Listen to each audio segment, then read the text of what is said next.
Pokemon Go has just announced the next date for their Go Fest. Go Fest is going to be happening this year, July 17th to the 18th. It's not going to be a localized Go Fest. It's going to be another global Go Fest that everybody can participate in if they're willing to pay for it. Personally, given how overtly greedy Niantic has seemed over the past few years here, with their egg events and the paid for Pokemon and the whole mega evolution snafu, I'm not terribly interested in participating in this year's Go Fest. I'm on the fence if I actually want to buy the ticket for that or not. And if there ever was a time for you to speak with your wallet against Niantic and their greedy practices here with Pokemon Go, I think saying no to Go Fest, having those numbers go down for them, would send a pretty good message. But if you do pass up on the Go Fest, you will pass up on early access to the Meloettas. Why the Meloettas? Well, you can see here on their little promotion graphic, there's some music notes there, and given the generations here, we're in Gen 5 now. We got Victini, that's a Gen 4 Pokemon last year. It's very likely that we're going to be getting Meloetta, maybe just the Aria form, or maybe both the Aria and the Pirouette forms from this year's Go Fest. Early access. So to ride this hype train well and keep you guys informed, I'm going to let you know just how good the Meloettas are in both raids and in the PvP meta. And you might think they're not that great just at first glance, but they're surprisingly good. They're surprisingly good, especially in the Master League. You're going to be a little surprised here. By the way, if you guys are interested in hearing about the new fairy Pokemon that are coming to Pokemon Go, Goodra, Pangoro, Yveltal, Xerneas, I was working on an analysis video for them today, but I had to push it back a little bit because, Go Fest got announced. I gotta ride the hype, you know what I'm saying? So if you are interested in learning more about those Pokemon and just how good they are in PvP and in raids, well, make sure to subscribe to SwagTips if you haven't already. That should be coming out tomorrow. So first up, we have Meloetta Aria Forme. It's this cute little green thing. It's got a little music note as a microphone in front of its mouth. So it's like a little pop idol Pokemon there.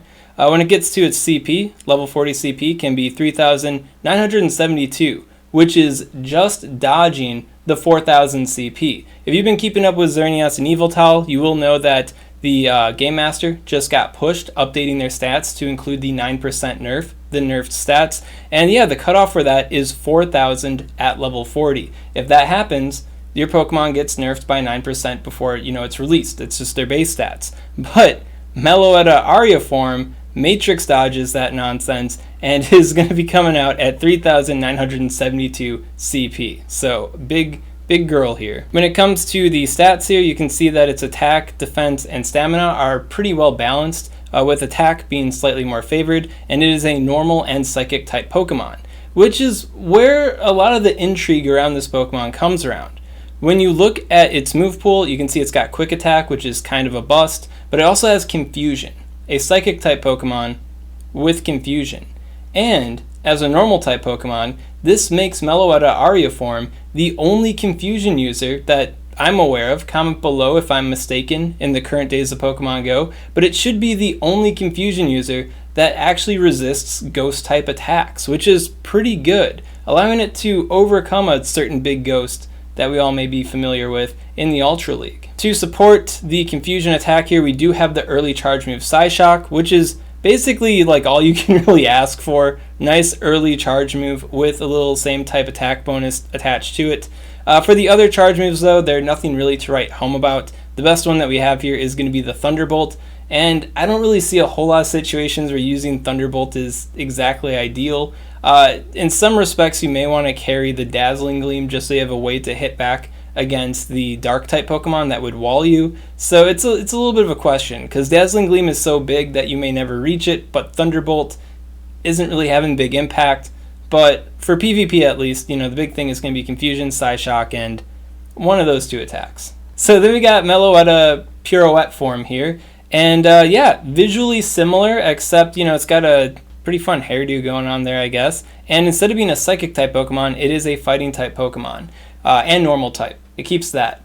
Interesting thing to note is that Meloetta doesn't exist as the Pirouette form outside of combat in the main series games. You have to use its special attack Relic Song for it to change its forms, but this is Pokemon Go, so I do expect them to just have 2 separate Pokemon for this, but we'll have to see. Maybe they'll do something interesting for once when it comes to the Meloetta.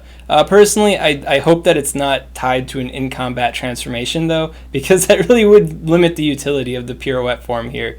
And it's got its own move pool too, so I doubt that they're going to do something weird. Well, let's talk about it. Meloetta P. So it does also have that under 4,000 CP at level 40 action going on, so it's at 3,915, so pretty big stats, dodging that 9% nerf that other Pokemon would get if they dipped above the 4,000 CP, so that's pretty cool. And then when it comes to the stat distribution, where the Aria form had a more like blasé, evened out kind of situation going on, Meloetta Pirouette form here, the P, favors the attack and does lose a little bit of defense in favor of that higher attack. Then when it comes to its moveset, for the fast moves we have Quick Attack and Low Kick. And these 2 fast moves are really bad in both raids and PvP. These are just like bad moves that you don't want to have. But Meloetta, with its big stats and its typing, can actually kind of make up for it, which is a little interesting. And we'll be getting more into that later on in the video. But yeah, 2 really bad attacks here. So barring a moveset change coming forward in Pokemon Go, yeah, not good. One thing I find a little bit interesting with this is the Low Kick. Low Kick is a move that's on a lot of Pokemon that would be a lot better if they had a different move than Low Kick. So there has been some speculation, some hope that Low Kick gets buffed in the future. We may be seeing a Low Kick buff. I mean, Pangoro is coming out soon in Pokemon Go. That thing is also kind of stuck with Low Kick, where it would like to have a slightly better, fighting type fast move. Counter would be ideal, but not everybody can get counter. I really think they should buff Low Kick, so we'll have to see what happens with that. But for the time being, it's pretty good, even without a buffed Low Kick. Then when it comes to the charge move department, we have Close Combat. So Close Combat is that spammy big attack that can allow Pokemon to, punch higher than their grade, and absolutely lets Meloetta Pirouette form punch pretty high in the Master League PvP. And then we got 2 elemental punches for coverage moves. We got Fire Punch and Ice Punch. And then to bring it all home, we got Hyper Beam. Now with both Meloettas having Hyper Beam, there is also some speculation, some guessing that this move might be replaced with their signature move, Relic Song. Relic Song is a normal type attack. And I think there is some validity to this theory because, Jirachi came out with Doom Desire. We have Victini. That thing came out with V-Create. So there is some credence. There is the possibility that we will get Relic Song. It might not change our form here, but it could be an interesting good attack. It will be normal type damage though. So I don't know if this really would do a whole lot for the Meloettas being a normal type attack. We'll have to see what stats it has when it comes out, if it comes out. Right now, there are no real signs, aside from, wishful lore speculation, that it will be getting Relic Song. So we'll have to see what happens with that. So when it comes to the raid side of the meta, for the Psychic type attackers here, the top bananas, Meloetta Aria Forme, are we seeing it? And we're really not, are we? Second page, we do have a lot of shadows to get through, and some unreleased megas, and megas that already exist alike, but not on the second page. And is it on the third page? Yeah, it's on the third page. So as a Psychic type attacker, that's really not all that bad. It's on the level of Gardevoir as a Confusion user. Definitely slightly worse in terms of DPS, but also slightly bulkier. So if there was ever a raid where we wanted to use Psychic type attacks, but we also wanted to, resist Ghost type attacks because we got the normal typing, then that could be a good spot for Meloetta. So like a Gengar raid or like a Mega Gengar raid. If I were to set this to a Mega Gengar raid using Ghost type attacks in particular, on the first page here you will see that we do have Mewtwo, and then we do have a fistful of unreleased Megas, right? So after Mewtwo and after the unreleased Megas, going on to page 2, you'll see top of the list, we do have Meloetta Aria Forme. So against a Mega Gengar raid and raids that have that similar kind of setup, Ghost attack damage, weak to Psychic type attacks, this could be a decent raider. But overall, I'd say it's nothing that you'd really want to power up specifically for raids. Then when it comes to Fighting type attackers for raids, you'll see that Meloetta P here isn't showing up on page 1, so it is likely going to be worse than the Machamp there, which is kind of a death sentence for anything trying to do fighting type stuff. But you will see that it is top of the list on page 2, so it's not that bad. I would say overall, though, it is kind of worse than Hariyama. So Meloetta Pirouette Forme, you may be incentivized to power it up for Master League PvP once we get to that section. And if you do, then hey, you could use it as a fighting type for raids, kind of flex that you got the maxed out Meloetta Pirouette Forme, right? But at the end of the day, it's not all that much better. Actually, arguably kind of worse than Hariyama is, so... And then when it comes to normal type raid attackers, something that doesn't really exist if you think about it, Meloetta Pirouette Forme and the Aria Forme are two of the best normal type damage dealers in the game, for what that's worth. They don't have super effective hits on anything with normal type damage, so I don't know when we'd really ever want to use these normal type attacks. And then I did do a big like Shadow Porygon Z analysis using mega bonuses in the past, and with all those circumstances combined, boosting Shadow Porygon Z here, even that wasn't like really like competing with some of the bigger neutral damagers in the game. So I'd say overall normal type, that's interesting, but you know, it's really not that great. So overall, these guys are pretty decent for raids, but I really wouldn't power them up for raids unless you're into some like raid draft kind of stuff here. And I know a lot of you guys are, so hey, raid draft Pokemon, saddle up for the Meloettas. Now let's talk about them in PvP, the real fun stuff. First thing I want to clear out of the way is that these guys are not going to be happening in Great League PvP. We'll be catching them at either like level 20 or level 15. I don't remember what the research catch level is. I'm pretty sure it's 15. At any rate, you can see that at 15, the Pirouette Forme here, both of them have the same situation going on. It just hits 1481, so just under 1500 CP. However, that's the Nundo. That's the 000. And as you know with these research Pokemon, the lowest you can get is the 10-10-10. And 10-10-10 is too big. It'll be above 1500 CP. So as interesting as these Pokemon could be for Great League PvP, they're just too big. So it's not going to be happening there. So the only chance they have is at Ultra League and Master League PvP. So starting out with the Ultra League here, using the Ultra League meta on the PV Poke here, we have the Meloetta Aria Forme. And Meloetta Aria Forme is actually kind of sneakily good in the Ultra League because, you know, it's a confusion user that's normal type, so it resists ghost type attacks. Psychic, weak to ghost, normal, double resist ghost, so bam, one resist to the ghost. And because we got that one resist to the ghost there, you can see that we are beating not only Drifbloom, but we are beating the Giratinas. So Psychic type Pokemon using confusion, able to beat Ghost type Pokemon, that's pretty good. And then to add to that, you know, Snorlax here, he's stuck using Lick, resisted. So yeah, we're also dominating Snorlax, which is pretty impressive there. So overall, this like does sound kind of cool. Like, hey man, you know, confusion spam, big fast move spam damage, able to beat the Giratinas. That sounds interesting. But, you know, we already got charm users, the charm users that are beating us to do that job. So at the end of the day, like, do you really want to use Meloetta Aria Forme instead of a charm user for this Giratina spam and roll? Possibly, because unlike the charm users, this psychic type damage does allow you to overcome the Venusaur, it does allow you to overcome the Gengar, and you do have a good matchup against the Snorlax. And Snorlax, you know, it can lose to the charm users, but in the Premier Cup Ultra League, I like to use Snorlax as a charm buffer, you know what I mean? And Snorlax, he ain't buffing out this Meloetta here that's resisting its hits. So I think it's worth considering. Definitely not a centralizing super meta Pokemon, but it is spicy enough that could allow you to overcome some opponents in the Open Ultra League. If you are curious about it in the Ultra League Premier Cup, this is a Mythic Pokemon, so it's not going to happen there. And then if you are curious about Meloetta Pirouette Forme in the Ultra League, it's just not good. It's a normal fighting type Pokemon, and there are just way too many things that wail on it.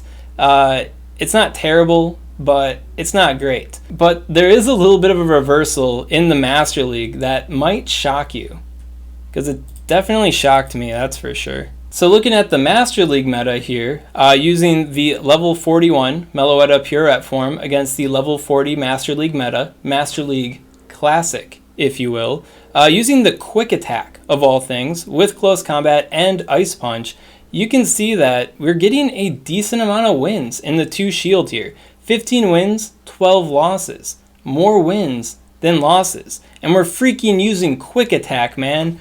Quick attack. Quick attack. It's doing it. Like, so if this thing gets buffed ever so slightly, like if low kick or something gets buffed, it could do even better than this, which is just insane to think about. But hey, it's got the big stats. It's hitting just before the 4000 CP, where other things would get nerfed for crossing above the 4000 CP. So it is dodging that big ol' nerf there. And so those big ol' stats, combined with a same type attack bonus on the quick attack, combined with the mighty close combat, you know, the one attack that allows many things to punch above their grade there, and good coverage with the Ice Punch, Meloetta Pirouette Forme is actually really threatening in the Master League, and definitely worth considering powering up if you are a Master League enthusiast. Of course, this being the Master League Classic, not the Master League XL, because good freaking luck getting XL candy on a event-exclusive research Pokemon that you will not catch in the wild, you will not catch in raids, likely, so classic Master League. And yeah, so the big wins that we're seeing here, a lot of them don't really come to much of a surprise. Snorlax getting completely dominated. It's using Lick. We're a normal type Pokemon, so we doubly resist that. It's not normal Psychic, we're normal Fighting, so we do double resist the fast move damage. And then we got a Fighting type charge move to slam it back with. So even if you do go close combat like all the way against Snorlax, you just completely shut that thing down. When it comes to the Dragons, especially Giratina Origin Form and Giratina Altered Form, you know, normal type Pokemon, the Ghost type hits don't matter to me, and I'm hitting you back with a Ice type charge move. So obviously it has some dominance against those Pokemon.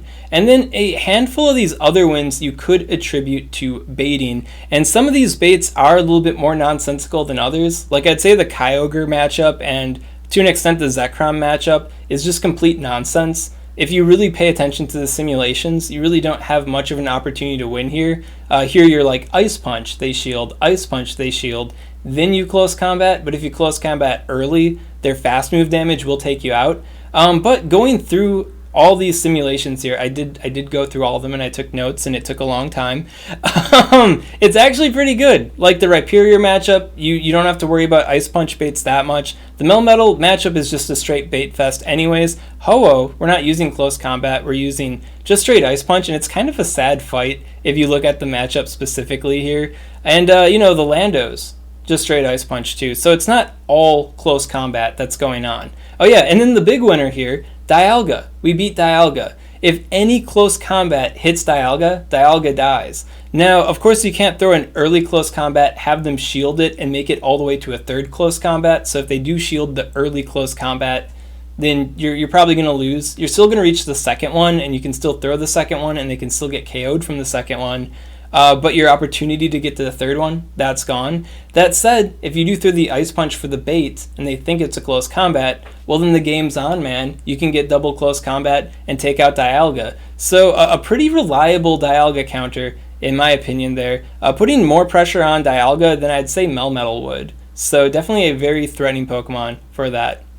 Now, we do have a handful of losses. You can see we are losing to the Altered Form despite the resistances. In the 2-shield matchup, it just reaches that second Dragon Claw before we reach the Ice Punch, so that's unfortunate.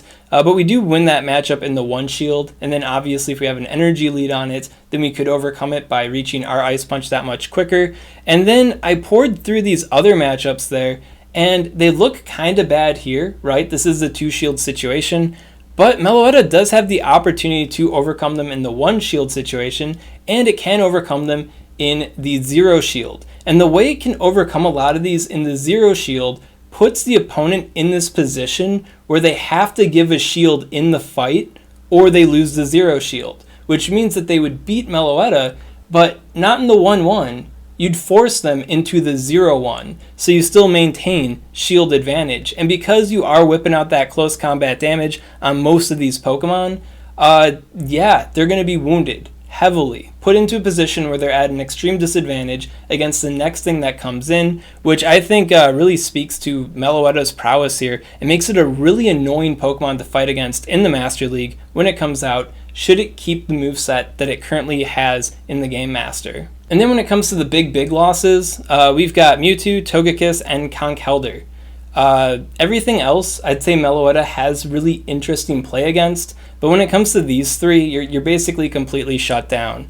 Like one interesting example is in the Machamp matchup, you can body tank a Cross Chop from Machamp and then throw Close Combat. And then Machamp has to shield the Close Combat because the Close Combat will KO it or it'll lose. Now if it shields it, it wins, but if it doesn't, it loses. So that's an example of how you can force your opponent to get into a shield disadvantage while, beating the Meloetta in a one shield situation. Conkeldurr, on the other hand, though, the Dynamic Punch, we can't tank that. We can tank Cross Chop, but we can't tank Dynamic Punch. And then the Close Combat doesn't KO Conkeldurr. Conkeldurr is too thick, so it's just not enough there. So if they're using Conkeldurr instead of Machamp, it's kind of lights out. And then when it comes to Mewtwo and Togekiss, obviously you don't have anything to do against Mewtwo. Mewtwo completely wrecks you, clowns you so hard. You never want to play Master League again if you get caught by this thing. So that's unfortunate, but everything has those kind of matchups, right? And then when it comes to Togekiss, the Ice Punch does do about 42% damage to it. So Togekiss will beat you. I don't think you're able to reach a second Ice Punch against it, so, it will absolutely beat you. But, 42% damage could get a shield, could KO them maybe, depending on circumstances. So it does beat us, but we're not completely helpless against Togekiss. But it is a pretty bad fight for us. So yeah, and then here on a Google Doc, link in the description too if you want to check out this Google Doc, I do have a lot of these interesting matchups kind of detailed out.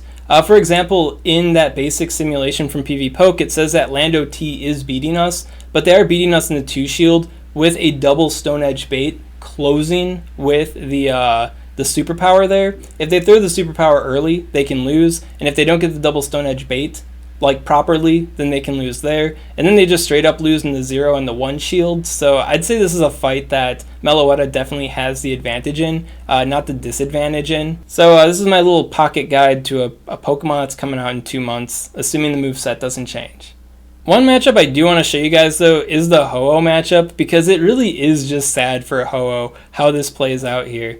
So you can see that the way PvPoke is doing it is that it's throwing 2 Earthquakes, and then, oh, we almost got the Brave Bird, but we didn't get the Brave Bird!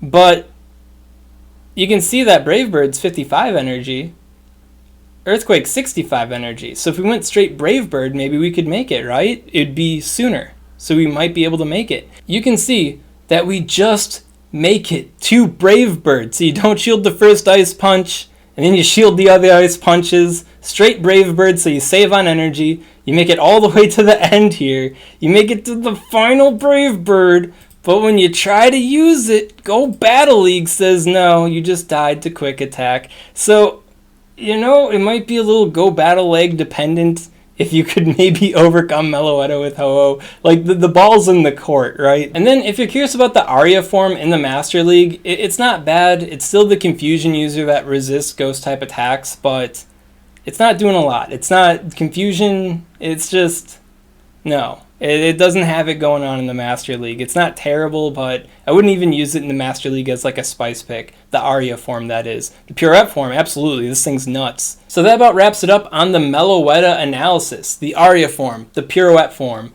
When it comes to the raid meta, they're both not bad. They're actually pretty good raiders. But the thing is that we have so many other Pokemon that are so much more easy to power up than they are, that are doing better than them, that it just seems a little bit wonky to power them up for raids, unless you're into Poke Draft kind of stuff. Then, when it comes to the PvP side of the force, they're a little bit too big for Great League, which is unfortunate, because they'd be really fun in Great League. But Ultra League, the Aria form, is looking kind of spicy. Definitely not meta, but kind of spicy as a Confusion user that resists Ghost-type attacks. Charm users are a little bit more consistent, so spice. And then when it comes to the Master League, the Pirouette form is just nuts. It's really good. And, like, it has quick attack for a fast move. It shouldn't be that good, but it is. So that's kind of fun. If you're into the Master League, this is definitely a Pokemon to keep your eye out for. At any rate, that's all I got to say on these Pokemon. If you got any questions on this content, comment below. Let me know what's up. I'll be happy to help you out. And if you enjoyed this content, you want to see more like it, maybe you want an analysis on those new fairy types, on the Goodra, on the Pangoro, Xerneas, Eviltal, well, make sure to subscribe to SwagTips.